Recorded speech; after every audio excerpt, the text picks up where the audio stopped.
Hey guys, this is going to be a summary video. I have shot several other videos explaining this, but I'm not sure if I'll post them. So this might be the only video. So a few days ago, my car would crank over and not start. It did that kind of on and off a couple times. A few times it did take off and it ran fine. So we'll go through quick on how to diagnose your fuel pump, if your fuel pump is bad, and what happens if your fuel pump isn't bad and your car still isn't getting fuel. So this is gonna be a pretty weird thing for this car. You can see this extra crap that I have in here, but we'll go through. So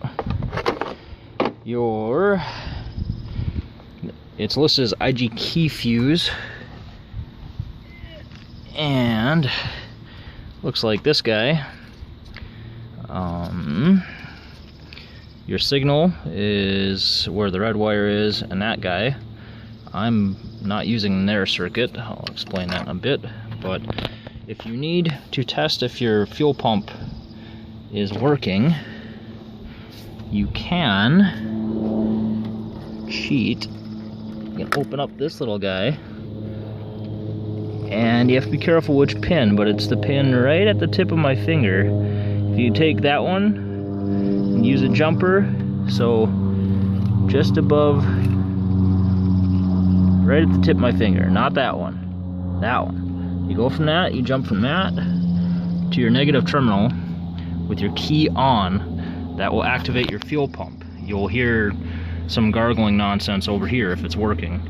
You could also disconnect your fuel line and go, you can do it two ways. You could uncover your fuel pump like I did. So you pop your seat forward, flip that toggle, your seat comes out. There's 4 screws here. And you could disconnect your fuel lines here, but it's really hard. You will most likely end up breaking at least one of the 2 tabs on the quick connect. It's not leaking, so I'm gonna leave it be for right now. I don't drive this car a whole lot, but I do like it. You want to get new screws because your other old screws will be wrecked, and you will want an impact screwdriver to take them apart. If you don't have an impact screwdriver, you're gonna strip it out almost for sure, and then you'll have to use an easy out type tool like I did on one of them. So luckily I got it out, didn't have any problem. I actually ended up replacing the fuel pump on this because I had no way to tell that the relay wasn't working, and I'll go explain that. But anyway, the fuel pump's not too bad. You get it out, you will want to get kind of a kit that has, you can see these little red orange looking dongle things. You want to get a kit that has one of those. And there was one other little piece that I used from the kit, but overall actually I only used like the fuel pump, that new gasket, and one other little kind of plastic piece that goes onto the fuel pump itself. But that wasn't too bad. There's just some tabs that pop off, and the bottom comes off of the fuel pump. It's pretty self-explanatory. You'll kind of see how that goes together if you end up doing that. But so here's the deal on why I have my own relay in here right now.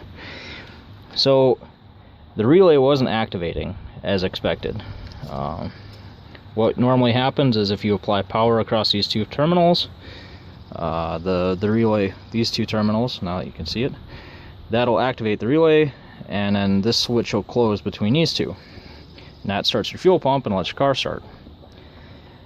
Well, I had voltage from here to here with the car not running with the key on, and I had voltage from red to, well, I guess we'll call it black, but negative, and I had voltage there. So that was pretty weird. So I kind of figured maybe this is not working. But I went down in the basement. I have a 12-volt power supply, and I bench tested it and tested fine. So I came back up here and I plugged it back in the car, turned everything on, and it didn't click. So I started doing more testing, and I figured out that even when the car is on and it should be working, there's 4.8 k ohms of resistance from here to ground. So what that means is that you might have the voltage you need to activate your relay, but you don't have the current you need to get it to activate the magnet. So without that current, it's not powerful enough to activate the relay, and so it's not working. The way I have things wired up right now, I'm taking power into my so I'm using this, it runs into the switch in the car, so this goes over to the switch in the car, and it's working basically the same as this is, except now I have a switch in the way.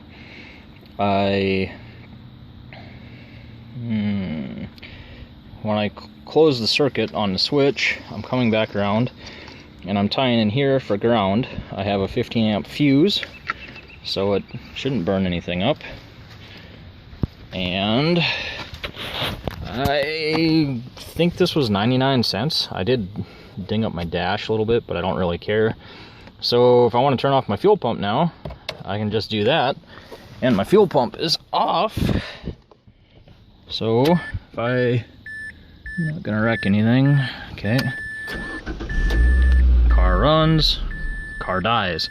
That's probably what might be happening with you if you're having the same problem I am. The car would run and then die. So, but I can usually just leave the switch turned on.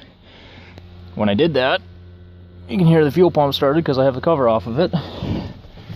So, and we're zipping along. But if you take the cover off and you don't hear that sound, that probably means your fuel pump's not, it's not activated. So that's going to be, if you don't hear that sound, either your fuel pump is shot or you're having some kind of weird electrical problem like I'm having. And for a car this old, I don't really know. I think the issue could easily be in the ECU. The ECU is down under the dash. It's like, I don't remember if it's in the floor or up underneath, but it's difficult to get to. There is a special testing tool that Mazda has where they could check to see if it was open or closed, but you can see I don't have any check engine lights or anything, so I'm gonna just drive it around town and see what it does.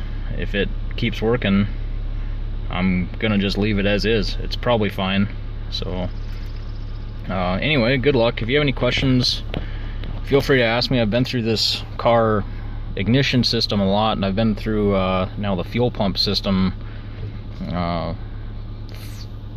quite a bit. So if you have any questions, let me know. I do have the service manual, so feel free to ask me for it. So good luck.